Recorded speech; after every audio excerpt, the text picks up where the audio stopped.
Hello everyone. Today I want to teach on the church going through the tribulation. I want to use three primary texts: Matthew 24, 2 Thessalonians chapter 2, and we're going to see how closely linked they are, and Revelation chapter 20.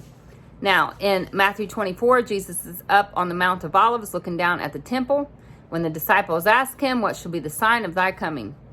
And he clearly says in verse 4, he tells them that let no man deceive you by any means. Those are key words, and we're going to find those words in the next chapter, along with some other references from Matthew 24.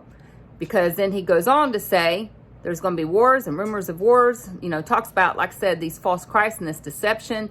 Then in verse 15, he talks about the Antichrist sitting in the temple of God.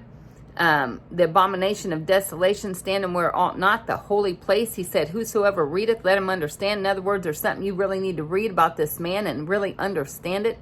And then he said, and then let them which be in Judea flee into the mountains. So he's telling you, when you see this Antichrist standing in the temple, you need to flee. Verse 21 says, for then shall be great tribulation. That's the great tribulation, is the Antichrist's wrath poured out in Revelation chapter 12. Okay, so anyways, he says, for then shall be great tribulation in verse 21. Then in verse 29, he says, and after the tribulation, Satan's wrath, after the tribulation of those days, shall the sun be dark and moon shall not give her light, and the stars shall fall from heaven. And he goes on and says, the Son of Man's going to appear in the sky. He's going to send his angels to gather the elect from the four corners of the world. There's your rapture. The rapture happens after the wrath of God. The wrath of God is poured out at the very end of the Great Tribulation. Now, so just study those verses out. Then go over to 2 Thessalonians chapter 2, talking about Christ is coming. Clearly it says, again, let no man deceive you. Hello, Matthew 24. Let no man deceive you by any means. For that day, speaking of his coming, shall not come, except there come a falling away first. They're falling away from the truth. You got to be with something before you can fall away from it. Except there come a falling away first. And it's also going to be linked to, and the man of sin be revealed, the son of perdition. Okay? The falling away is linked to the son of perdition being revealed. Okay?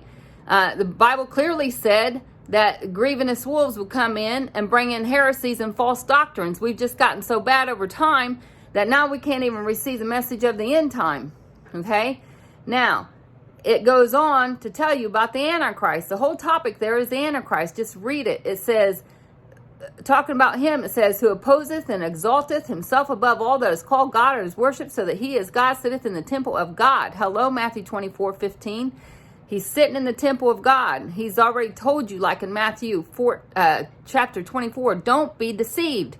This man's going to sit in the temple. Now, the next verse goes on, and it continues the thought of the revealing of the Antichrist. And because he says, for, that's a continuation of thought, for the mystery of iniquity doth already work. Okay? So what is the mystery of iniquity? It is the opposite of the mystery of godliness. The mystery of godliness is God in a man, a Jewish man, Jesus Christ, the Son of God. Mystery of iniquity is Satan in a man, a Jewish man, Antichrist, son of perdition, or son of Satan. So he's telling you that this man's going to sit in the temple. For the mystery of iniquity is nothing new. He's letting you know. This was around at Jesus' time. Jesus stood right there in front of the son of perdition. There's only two called the son of perdition in the Bible, Judas Iscariot and the Antichrist. These men are the Antichrist. The spirit of Satan resided in them. They were sons of the devil, okay? So, Jesus stood right there in front of the Antichrist. Did you think he withheld him? Do you think he restrained him? No, he let him do what he did. Jesus said, pick up your cross and follow me. Some of us are going to be called to be martyrs. Are you going to be ready to lay down your life? Or are you going to try to save it? Jesus said, you lay it down and you'll be able to take it up. You try to save it, you're going to lose it. People, we got to get our mind right. God didn't go around and say, you're getting out of here. He said, let no man deceive you by any means. He's warning you big time. Don't be deceived. Now, so anyways, then you go on over Now you can go on former deceased Brother Baxter on End Time Ministries, and they go into Revelation 20.